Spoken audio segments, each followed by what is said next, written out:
Assalamu alaikum and welcome back to another episode of Manifesting Muslimah. I'm your host, Zara Pedersen, and in today's episode, we are going to talk about learning to receive without question and resistance. Learning to receive.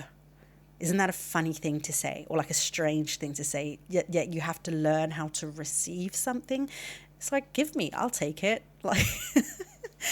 But it's actually not that simple for a lot of us. And so it's a skill that a lot of us have to learn.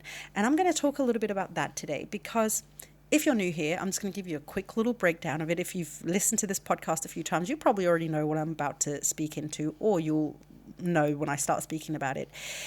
For a lot of us, Muslim women who were raised in Muslim households, we have kind of been raised with some cultures and traditions that have not always been beneficial to us.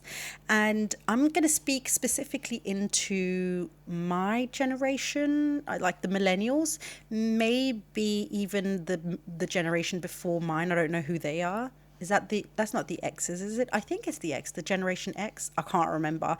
And maybe a little bit into the generation, was it the Z? I don't know. There's just so many things going on. But anything from sort of like the 70s to maybe mid 90s, early 2000s. I don't know. Something to that effect. If you were born around this time, you might recognize some of this more than if you are a bit younger than that. Maybe you still will. I actually don't know. But it is that we have been raised very much in sort of like in the middle of everything. We kind of were raised and like born and raised in like the old school way of doing things, pre-internet, pre-smartphones, pre-Google, pre-social media. But we also live now, having seen that swap over, and really been a part of also that culture, not just seeing it like a boomer might see it, but like really live through social media in a way that we've really seen both sides of the coin here, like literally both sides of the millennials, like the millennia, like the 1900s and the 2000s, right? So it's such a weird position to be in because there's a lot of things that we have to unlearn, relearn, new things just to learn in general. And with this huge crossover of how things are being done, we kind of often feel a little bit sort of pinched in the middle. And that is because we have so much of the old traditions and values and cultures from how things once upon a time were to how it is now. And the differences can be quite stark and they can be quite dramatic. Okay. But with it, it's not just a technology, it's our understanding of the world, understanding of ourselves, understanding of the future, our religion, our culture, society, traditions, the world. And all of these things mean that we have an awareness of things that is quite unique to us. I dare say these things only because this is also something that I we speak about a lot in the membership group, because we understand that we sit in a very unique position that not a lot of people have. You know, a lot of people now, like if you're born sort of in the late 90s, even early 2000s, not that there's anything wrong with it or anything, but you just might not necessarily appreciate the late 80s, the early 90s, and how different those times actually even were, in that 10-year difference, how different times were. And that also goes to the way that we, as a result, raise children and understand the effects, mental health effects, specifically as well, around raising boys one way and women a different way, or girls and boys, boys one way and girls a different way. And one of the things that has been happening for quite a long time, for generations, is that, especially within Muslim households, because there's sort of like a great big misunderstanding in the Ummah. I say, like, this is a big generalization. It doesn't go for everyone, okay? So just take everything I say today with a pinch of salt. I'm going to make generalizations, but just add a pinch of salt to that generalization. It's just because I have no numbers and stuff on this, okay? Because I don't do the research in that. I don't go out and take the study groups and stuff. I do the research by my experience, okay? So, what I was saying is that what I've sort of noticed from the work that I've done is that the way that girls have been raised in Muslim households is to self-sacrifice quite a lot. You are the girl, so you have to prepare yourself to one day be a mum, to be a wife. So you have to learn how to cook and clean because you want to be a good wife, and then you need to learn how to set aside your own needs so you can take care of children, and also set aside your own needs and worth and value for a husband, because you're nothing unless you're married. You are worthless without a husband. Again, you might not necessarily recognize this, but I promise you, if you don't recognize this, that's okay. There are a lot of other women who are listening to this podcast who do recognize this.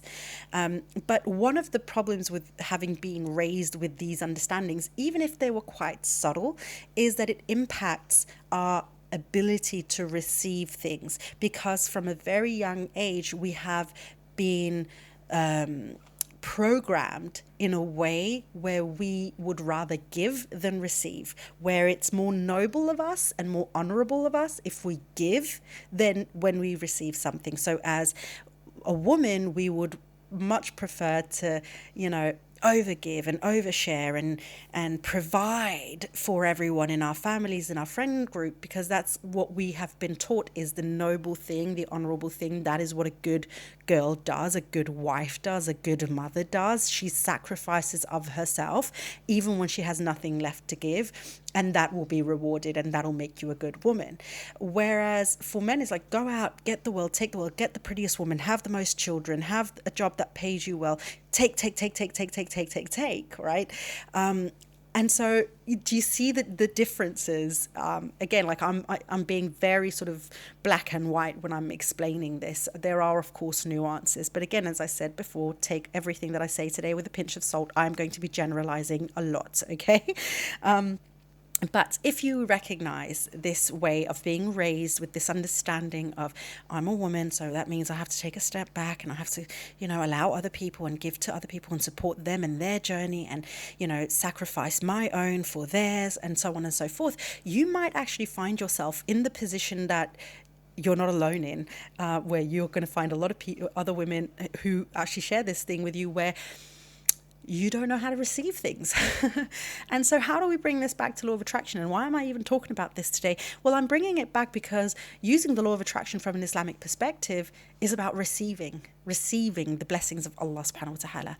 But if we have been programmed in such a way where we have trouble receiving anything, it can even be difficult for us to receive blessings from Allah. When Allah is trying to sprinkle some goodness into our life and little blessings here and there, a little bit extra of what it is that we need, it can be difficult sometimes to receive it, because we'll start questioning it, we'll start resisting it, we'll start fighting it, we'll start running away from it because we're not used to it, because a part of us thinks, I'm not really supposed to be receiving, I should be giving. So whenever I'm receiving something, that must mean I'm not so honorable anymore, I'm not a good Muslim, I'm greedy, I should be ashamed of myself, people are going to look at me, people are going to talk. How many of you have heard that from your mum?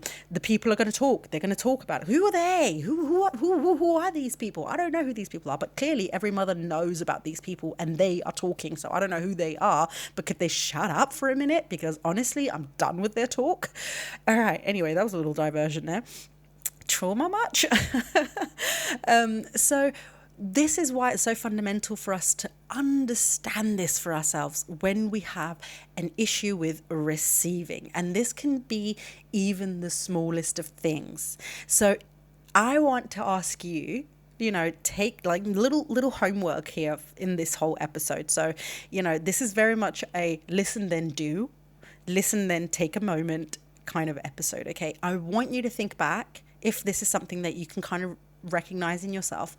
When was the last time you received something and you just willingly, openly received it? No questions, no resistance, you didn't fight back, you were just like, yes, thank you.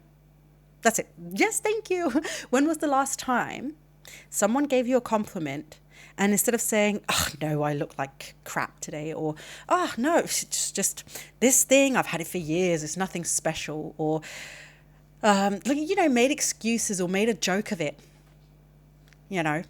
resisted the compliment even. Something as little as that. Yes, it goes that deep. Isn't that amazing? When was the last time somebody said to you something like, wow, you look really good today? And instead of just saying, wow, thank you. Yeah, I do. Accepting the compliment, you start either feeling awkward about it, you feel like you have to say something nice about them back, compliment them back. Oh, great, thank you. So do you. You look great. What have you done to your hair? Almost like I accept it, but I can only accept it if I one up you and I have to repay it. So I have to tell you you look good too as well, right? How many of us do that? I do think that one of the more popular ones is the sort of like minimizing the compliment. Oh, hello, guys. Can we all shut up? I don't know what's going on. That's the dogs just having a little moment. Let them. That's okay. It shall happen. 1 second. I just need to move them away from our microphone. I don't know what that was about, but like that, it has to happen. It has to happen once at least. Every episode, I feel like at this point. I don't know why. It just is what it is. What was I saying? A popular way is like sort of like to minimize the compliment, right? Oh my goodness. Can everybody shut up? I'm going to keep recording. I'm sorry, darlings. Minimize the compliment. Oh, this thing. No, I've had it for years. Oh no, I just threw it on. I felt like shit today. I had a bad night, blah, blah, blah. So we're minimizing the compliment. This is also a sign that you don't know how to receive even something as simple and as basic as a compliment. But here's the thing about receiving. It is one energy. Receiving a compliment versus receiving £10,000, £1 million, a new house, a partner in life, a marriage partner. All of those things is the same energy. It's the same energy, the same vibration. And if we don't even know how to receive a compliment, if we can't align ourselves with the vibration of receiving in general, even like one of my clients, you know what, in the membership, it's so funny.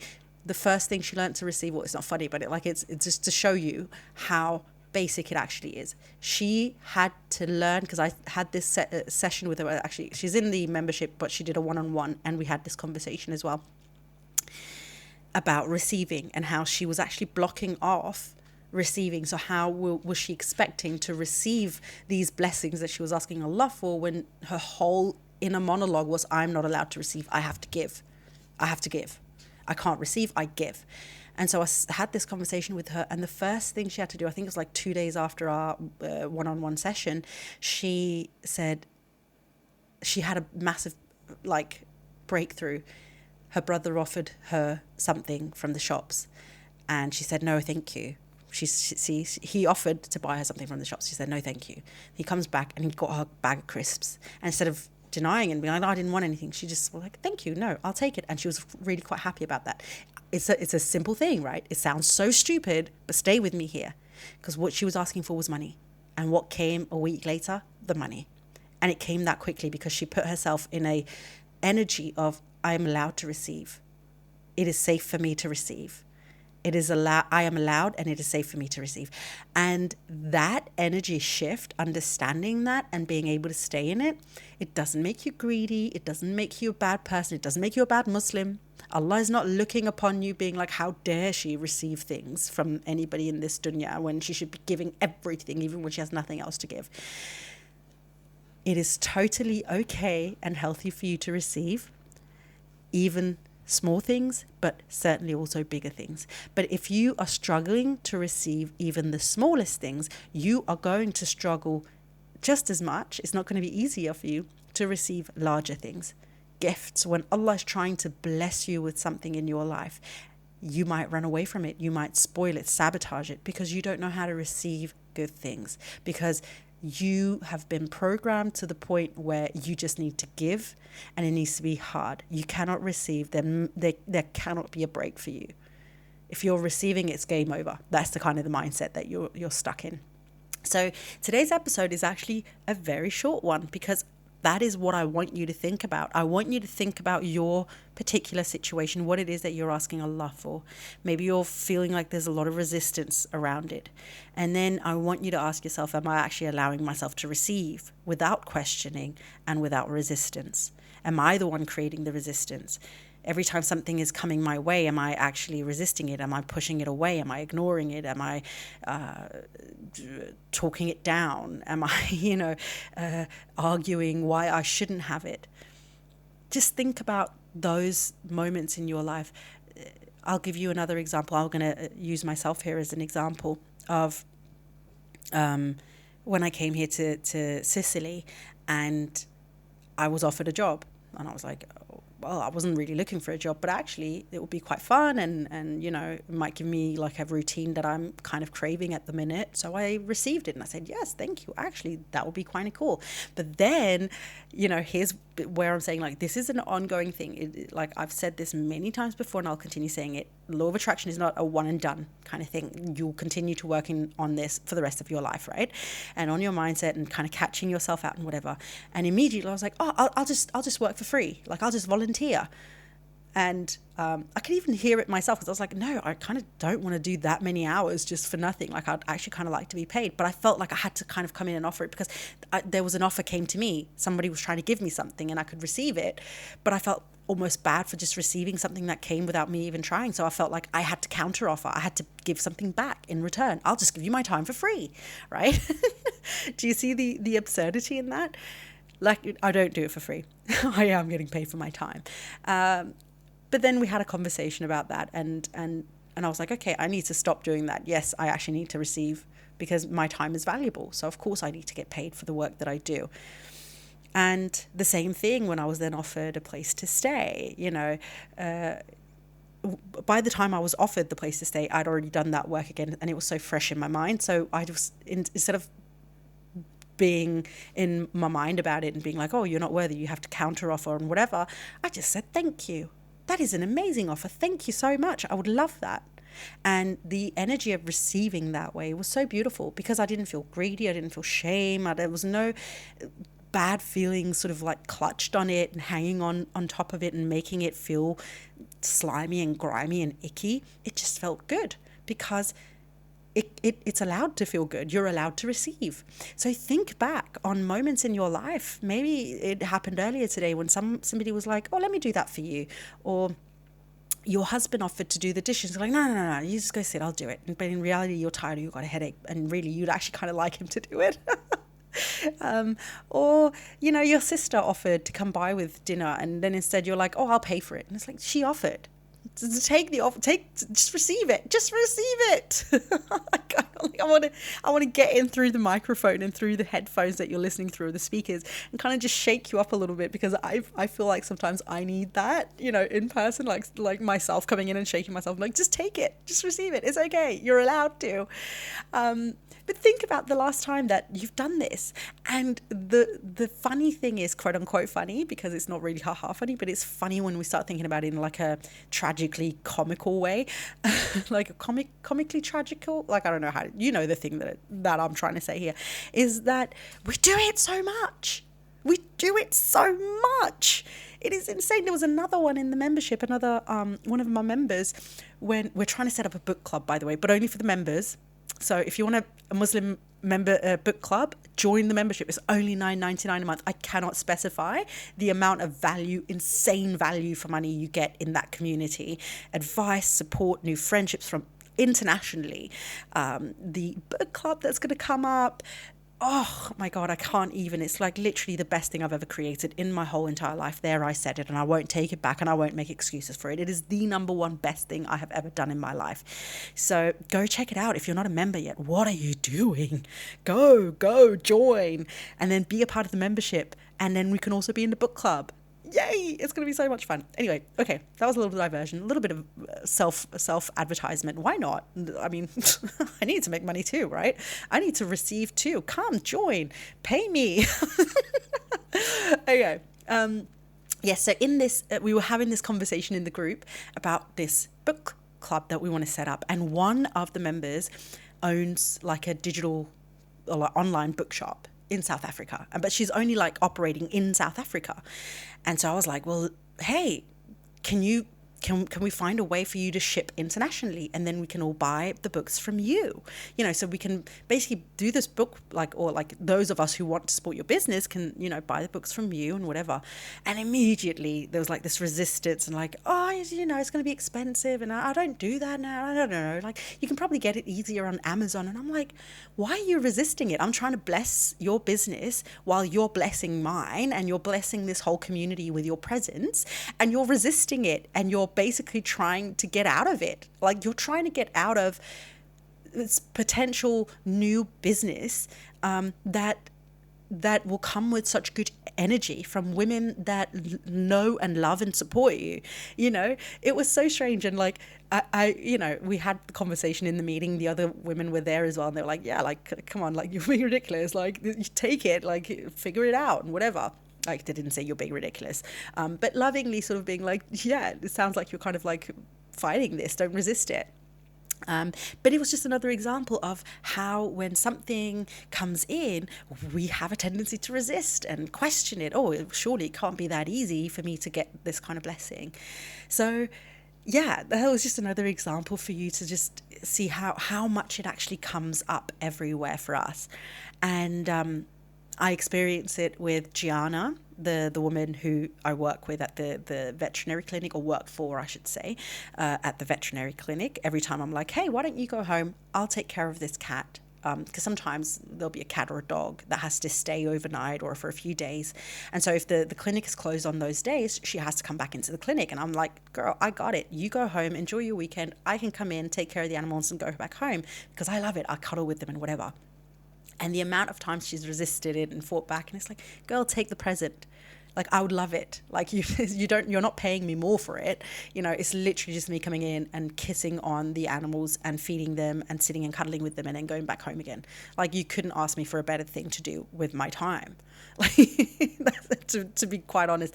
And I really also at one point, like, had to, like, I took her by the shoulders, like, stop it, stop resisting it, stop taking this away from me. I want to do this. And she had to also laugh and be like, yeah, I don't know. I don't know. And I'm like, because you're resisting it, just receive it. It's okay. You're allowed. All of us need this. All of us need this little shake up. So that is basically all I want to say to you in today's episode. This is just a reminder. Look back, become a little bit more aware of where it's coming from in your life, probably from your childhood, the way that you were raised. But how you can start changing it. And often it is not by going out and doing the biggest and whatever. For some of you, you might, if that's the case for you. But oftentimes it's something as simple as receiving the compliment, receiving the favor. When somebody asks to do you a favor, instead of thinking, oh no, I'll just do this, fine. Like, I'm tired, I've got a headache. If your child comes and says, hey, can I do something for you? Can I rush and bring something for you? Can I do the dishes? And you're like, oh, I shouldn't have them and whatever. Just receive it. Thank you. That is so kind of you to offer. I really appreciate it. Thank you so much. Yes, I would love that. Hey, my darling, you look beautiful today. Thank you. I feel beautiful today. Or I didn't feel beautiful, but now that you said it, I feel better. Thank you. Don't make excuses for it. Don't question it. Don't resist it. Just accept it. It's okay. And it's perfectly safe. So, oh my gosh, this is what I do. I don't know how long this episode is, but I was like thinking 10 minutes. I know it's definitely been more than 10 minutes, but I do definitely hope that there was a little reminder here for you in today's episode. A little reminder to snap out of it. Snap out of what it is that you're sort of like saying to yourself that is stopping you from receiving. Because as I said, the energy is the same. Whether you're receiving a compliment or £1,000,000, the energy is the same, and it's the energy of receiving. It is one energy. It's the same energy. And so if you learn to receive a compliment, you can learn to receive £1,000,000. And it'll be easier for you to receive £1,000,000 if you have learned to accept a compliment and receive a compliment. And I know that sounds a bit crazy, but that's an energy talk. And for those of you who understand energy talk, you understand this the exact same thing. It's one frequency. The frequency doesn't change. Whether it's a big thing or a small thing, it is still the same frequency. Okay, maybe that should be an episode for another time where we talk about energy. If you guys are interested in that kind of stuff, I'll definitely talk a little bit about that. But yeah, maybe, you know what, I'm just going to write it down right now. So I have it as a note, so I know that. Energy and frequency. podcast app. Good. There we go. That's how I that's how I brainstorm and whatever for my podcast episodes. But yes, I hope there was something good for you in this episode. I hope there was something beneficial. If you have questions about any of these things, do reach out. I am easiest to find over on Instagram. But honestly, the easiest thing, the most affordable and the most joyful thing you can do for yourself is just join the membership. Girl, if you have been sitting on the fence for a while now, this is your call. I cannot express to you the sense of support and community there is in that membership group. And every meeting, I leave the meeting twice a week, Monday and Thursday, and I feel elevated. My deen is on point. I am reminded the love for Allah, my soul tingles with joy for these women and this community. And I want as many of you to feel that as I am, because there is honestly nothing better. It is the thing that I look the most forward to every single week. And if you want to be a part of it, jump on to the membership. £10 a month. It couldn't be cheaper. Quite frankly, it could not be cheaper. In fact, it could be more expensive, but I'm not going to do that. I'm going to leave it cheap because I want you guys in there. It's not about the money for me, in this case, for the membership. But I will take the money because it's my job, it's my time. But it's not about the money. It's not about a getting rich quick scheme for me with the membership. It is to build a community of like-minded women supporting each other and moving towards Allah subhanahu wa ta'ala. The amount of times, I can't, honestly, girls, I'm going to tell you one thing. No. Oh my God, I was really about to get in there. I'm not going to do that because this is something I say in the membership group, and it is for the women in the membership group. So if you want to know what I was about to say there, join the membership. Yep. I did that. I'm going to do it. I just did that. All right, my darling. Thank you so much for listening to another episode of this podcast. I hope you enjoyed it. I will see you in my next episode, or in between if you want to, over on my TikTok or Instagram. But until next time, my darling friend, please don't forget to live in love.